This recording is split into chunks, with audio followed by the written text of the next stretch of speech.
Prosecutors can now arm themselves at work, and protesters use tax day to defend their position. Details in Capitol Report.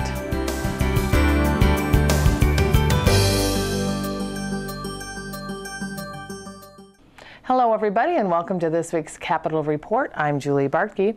If you're any one of the thousands who take the 35E corridor between Little Canada and St. Paul every day, you're fully aware of the congestion issues. The Senate Transportation Committee took up a bill that would allow the DOT to establish a MINPASS lane on that stretch of road.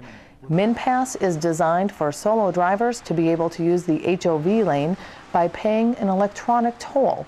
The goal is to maintain traffic flow and alleviate congestion. Lawmakers didn't question the issue, but were concerned about going down this road. What I'm really concerned about is the evolution here of this tollway system. I grew up in Chicago. I'm old enough to remember that the tollways were just temporary until they could pay off the investment. Well, I go back to Chicago often enough. I have one of these. It's an iPass. And I want to tell you that it's not temporary. It's expanded, and it's expanded all over. I came into this meeting here today very supportive of MINPASS, but what I've heard here today has had me modify my position somewhat.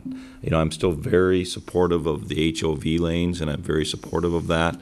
I'm just not understanding why we're charging people to use those. We are absolutely not going to be able to build our way out of congestion. That was stated earlier. Total fallacy, complete myth, extremely expensive for not a lot of transportation delivered. Over time, those highways fill up.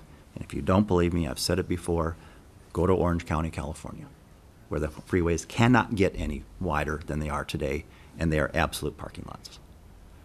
You know, it's crying out for options and flexibility and a multitude of modes to throw at our transportation system so people have choices. I stand firmly in the belief that we as taxpayers have paid for these lanes already. And it just doesn't sit well with me to say that we're going to be charged another $2 to $20 or whatever it is to use these lanes in the future. And I know that if we leave this door open, if we leave it to be an HLV lane, then that could still happen in the future if so desired. And I want to make sure that we don't leave that door open. Here to talk to me about potentially putting in a MINPASS lane on 35E in between Little Canada and St. Paul, we have Senator Joe Gimsey. Thanks for joining us today, Senator. Good to be here again, Julie. Appreciate the opportunity. You bet, absolutely. And as chair of the Senate Transportation Committee, you heard testimony the other day about adding a MINPASS lane to that stretch of 35E. I'm one of those who's on that road quite a bit during rush hour, and most people agree something needs to be done. Why a MINPASS lane? Well, it's been studied over the last 10 years, and as far as the aspects of that particular corridor, and the use of MINPASS has clearly been defined as the way to go in order to move traffic efficiently through that corridor and to plan for and to deal with the expected increase in the traffic into the future. I think it's an important part of the planning stages that road has gone through, and there is terrific amounts of congestion there, big delays, as you know, driving it. And this is an important way of solving that, rather than just adding an additional lane that within a year or two would just be congested again. It would be. We are looking for a long-term solution. Are there other ideas being tossed around as well? This one has risen to the top through all of the years of discussion and planning for this, has risen to the top as really the only viable option for that corridor, given the limited space that we have in order to accomplish some congestion relief in that corridor, and the limited options that we have moving into the future. Certainly, you know, just doing an extra lane on either side would be just a temporary fix. And looking to the future even further, when we start talking about transit issues and the accessibility of transit to these lanes and being able to efficiently move people around using, say, bus rapid transit or regular bus routes up to the northern suburbs, those buses need to be able to move at highway speeds during those rush hour and peak hour times, and this is the option that will allow us to do that. In committee, there was some discussion centering around the cost and the focus on the idea that the toll revenue doesn't equal the cost of adding a MINPASS lane. So, in your opinion, should it? Should the two be directly related? Well, in my opinion, no. You know, we should build the lanes as a part of a complete project for the corridor, and then, you know, use the MINPASS revenues to support the infrastructure that we have to put in place for managing the MINPASS lanes, all of the electronics and the signage and everything else that goes into operating those systems. And that's really the goal. It's not, MINPASS was never expected to be a revenue generator. The goal is to just price at a point that allows us to maintain the system, not to actually, if you will, make a profit or add more money to the trunk highway fund or something like that. The price would get astronomical, I think, if you tried to or attempted to do that. As you listened to testimony in committee, what was your impression? Well, it was very concise and very clear that this is the solution that will offer us a long-term solution to the congestion problem that we are seeing on I-35E in that 4-mile stretch, like you say, from Little Canada to St. Paul. And so given that, Mr. Chair, just explain for me, pontificate if you can, the future of this bill. What's next for you? Oh, we're going to, I believe, we're going to take it to the Senate floor and move it, and you know, we'll have the debate and the discussion certainly on tolling, which is a concern for a lot of people. They aren't real wild about using gas tax and vehicle registration dollars to build the road and then charging people to use it. But when you take into consideration the efficiency that it provides and the congestion relief that it will provide in that corridor, I think it really bubbles up to be the best option for us. So any words of advice then to Minnesotans who take that stretch of road? Call your legislators and have them support the MINPASS provision in this bill, and we'll move it forward and see that it gets done. Okay, Chair of the Senate Transportation Committee, Joe Ginsey, thanks so much for joining us. Thank you again for having me. The protection of prosecutors brought this group together to sign into law a bill allowing prosecuting attorneys to carry firearms into a courthouse. You know, to me, it's very appropriate, and unfortunately, the tragedy in Cook County underscored the reality that unfortunately, even in Minnesota, these terrible things happen. And you know, one of the Hennepin County judges raised the issue recently of the security in the courtrooms there, and you know, I visited some of the courtrooms before I became governor, just for an organization called Watch, and you know, you see what's going on in those courtrooms, and you wonder, you know, who would possibly be somebody who might be acting violently, and that's something that these men and women have to live with every day. This bill originated from the County Attorneys Association, from my county attorney, Ross Arneson, down there.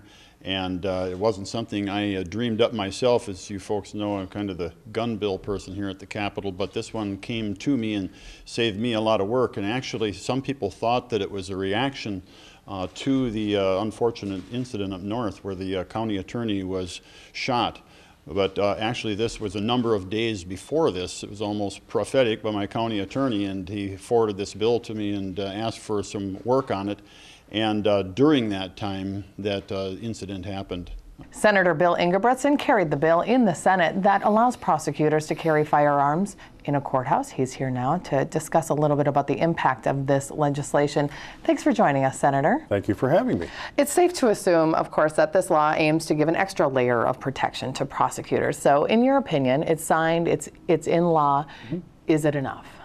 Oh, I think it is. It gives them the opportunity, their discretion, of course, to carry the weapon. They have to go through the same procedures a citizen does to get a permit to carry in the state of Minnesota.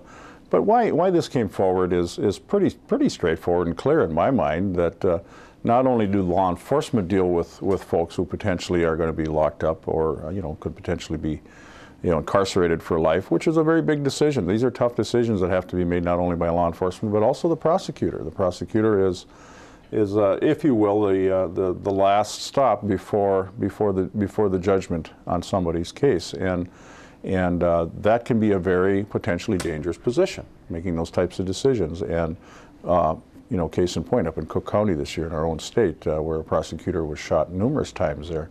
This affords them the opportunity, if they want, to be able to carry a handgun to protect themselves while they're in court or while they're doing their functions. You were a sheriff. You spent it's fair to say you spent a considerable amount of time in a courthouse. Yes. Are they safe enough? I guess the argument was made that it doesn't go far enough to protect everybody inside a courthouse. Well, let me bring you back to 1978, when my dear friend and my partner at that time actually was murdered by a person that actually stood in front of the judge and had four guns on him at the time. That was a walk-in violation at that time. It was a DWI violation, and the person came in, and at that point in time we didn't check everybody coming through this court system. You might even have had grandma coming in to pay for a stop sign violation, so it just wasn't the norm. It wasn't the social thing to do.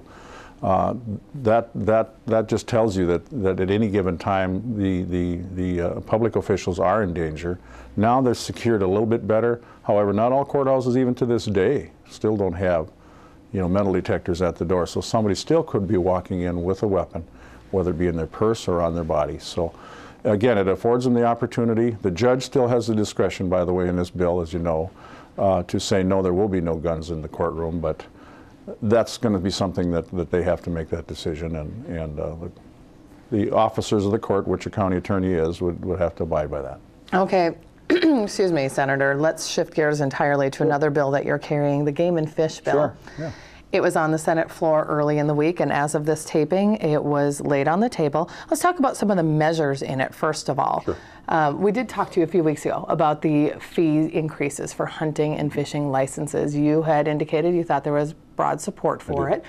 Brought up some debate on the floor. Were you a bit surprised? I was a bit surprised.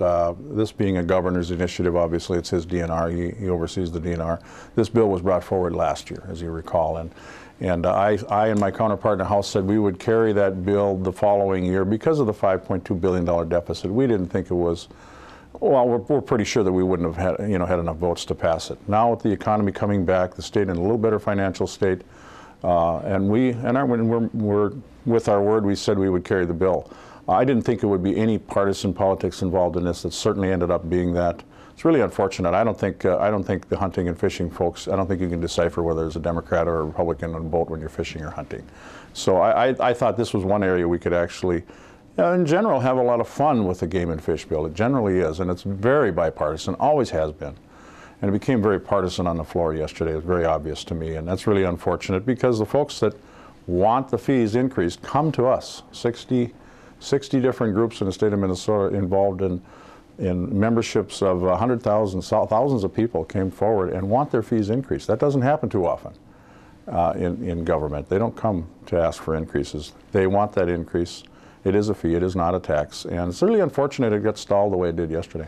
And let's talk a little more specifically about the conservation fishing license. Senator Tom Bach did make an impassioned plea on the Senate floor to maintain this license. It provides, it really ultimately means that somebody has agreed to take in a lower harvest. That's right. And so you stated that the climate of hunting and fishing has changed and that people don't necessarily go out and shoot to capacity and catch as many fish as they did in the past. So where did this all come from? Well, this came from, it was a Bach initiative. Senator Bach brought this to the DNR some years ago as a conservation license. It's a great idea. The DNR just brought it forth this year because it hadn't been selling any licenses.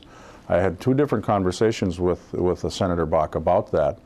He was very disgusted with that, and I said, well, I'd be open to an amendment. In fact, I'm going to have an amendment drawn up for you to go ahead and offer it. It is your initiative. You can get up and talk positive about it. I have no problem with that. In fact, there was a SCOI amendment that I was offering to take a couple other different amendments on the bill. We were going to be moving forward. He chose not to do that on the floor yesterday. In fact, I even lent my hand out to Senator Bach to say, if you want to offer that amendment, it's ready for you to do that. And he refused. So at that point in time, it was, according to his demeanor on the floor, he definitely wanted that bill to fail, and 76% of the Democrats voted against it. Let's move forward with the wolf management portion of the bill. Do you think that's also been highly controversial? No, not really. Actually, the emails that we've been getting from the folks out there haven't been from Minnesota so much as they've been from outstate as well as out of the country.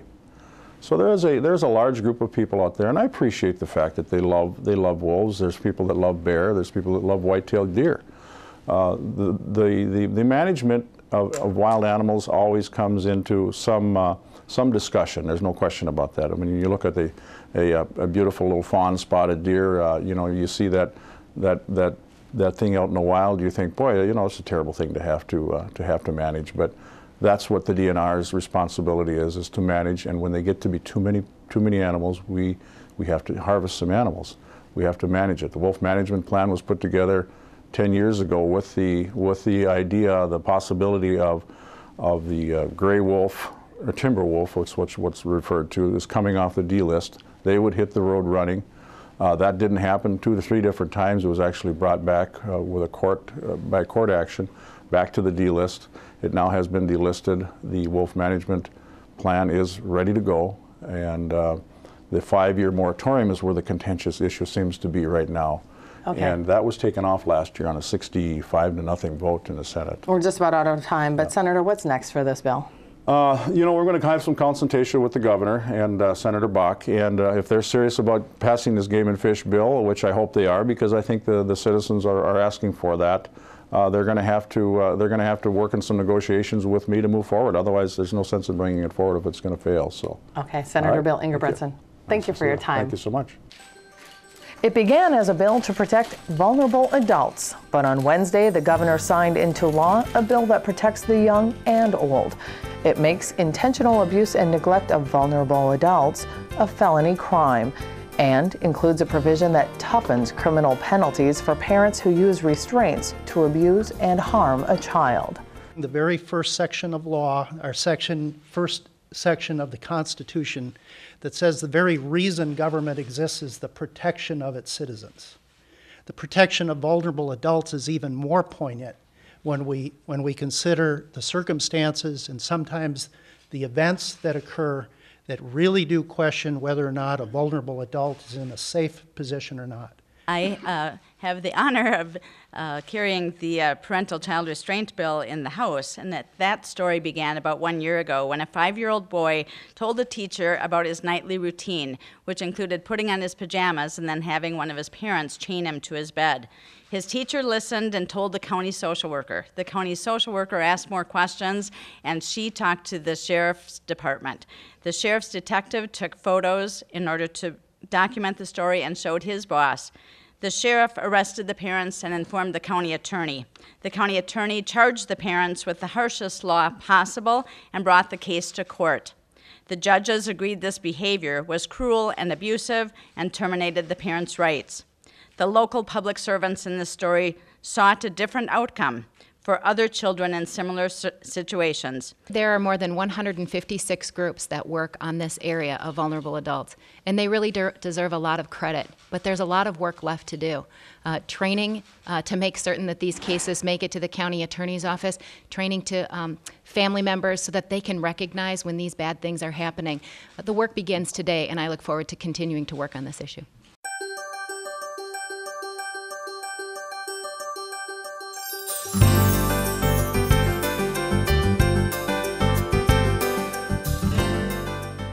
He's served in the legislature for more than 3 decades and served as the chair of the Capital Investment Committee since its inception in 2002. We sat down with retiring Senator Keith Langseth for his perspective on his political career.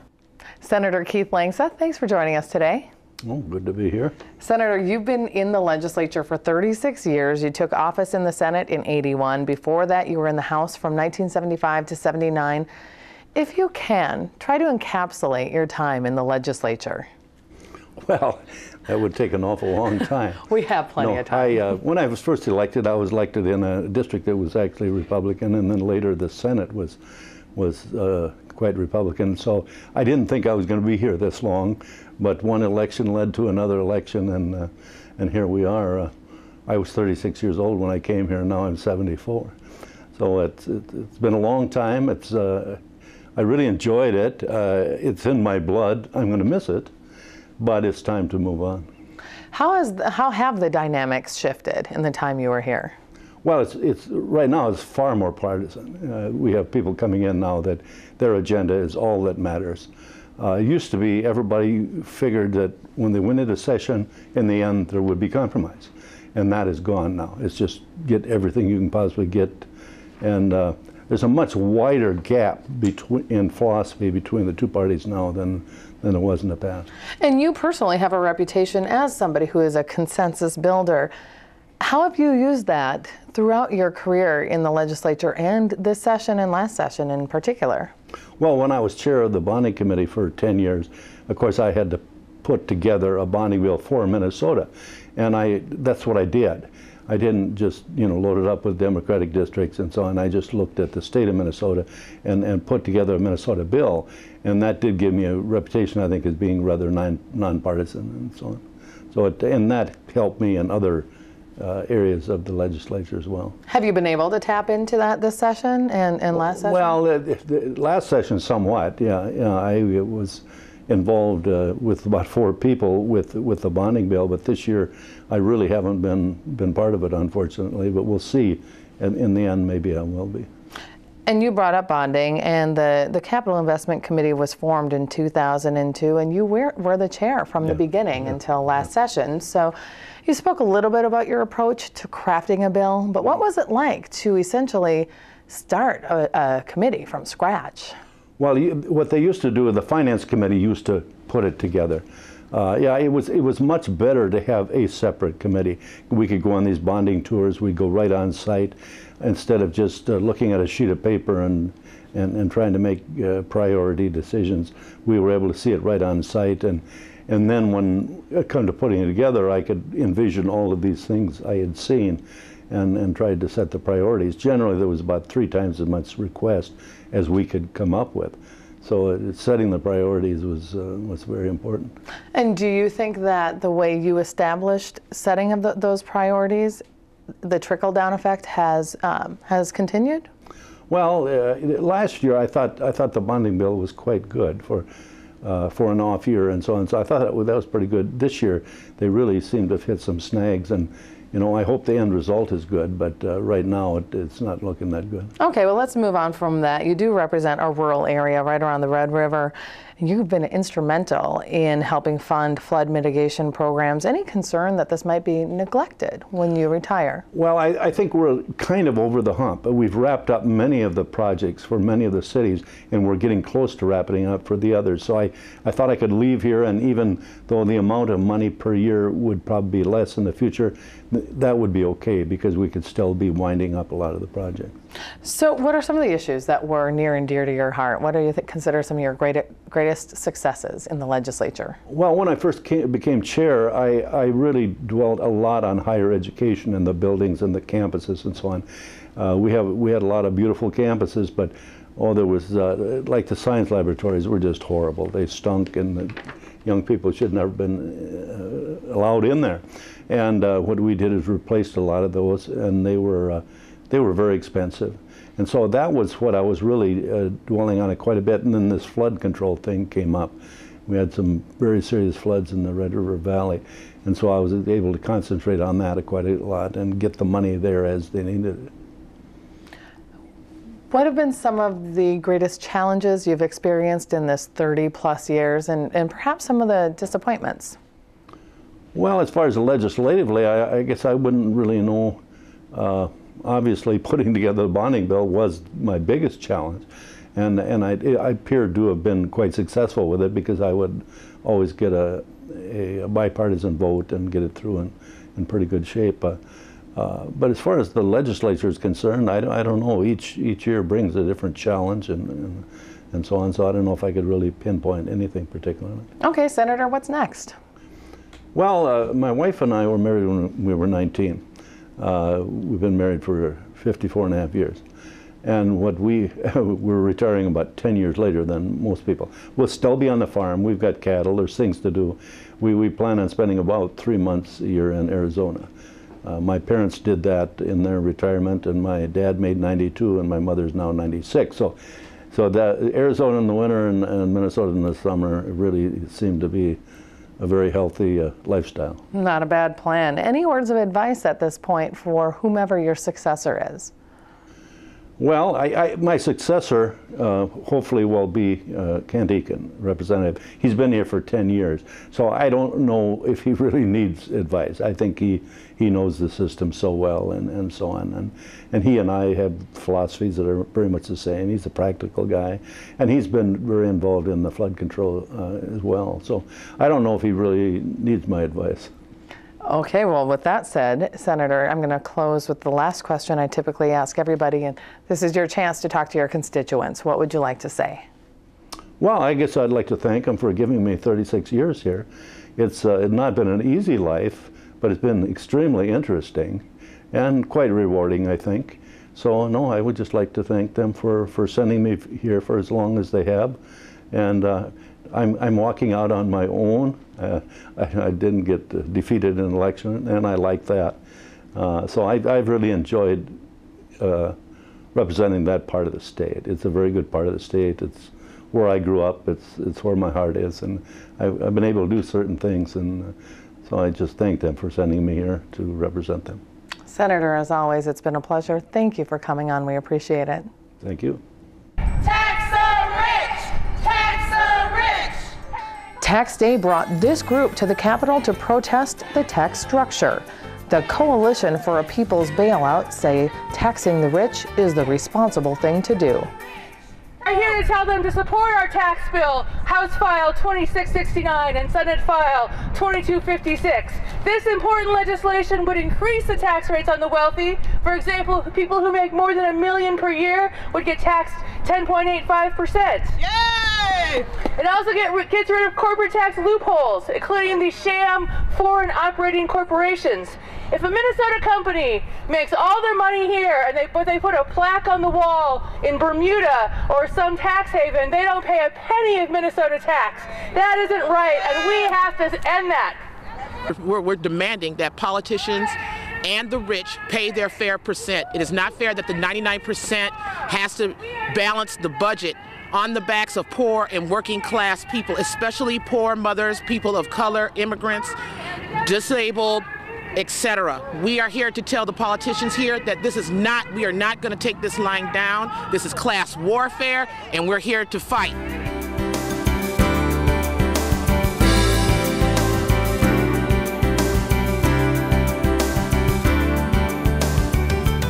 Your duty, Senator, to the best of your judgment and ability, so help you God.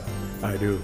Congratulations. Senator Lyle Coonan takes the oath of office following his election to the Minnesota Senate. The Clara City Democrat fills the seat vacated by Senator Gary Kubley, who passed away earlier this year while serving in the Minnesota Senate. It's now easier to stay in touch with activity at the state capitol. Senate Media Services is on Facebook, YouTube, and Twitter. Find the links on our homepage. So follow us and follow the Senate. That concludes this week's Capitol Report. From all of us at Senate Media Services and House Public Information Services, I'm Julie Bartke. Thank you for watching.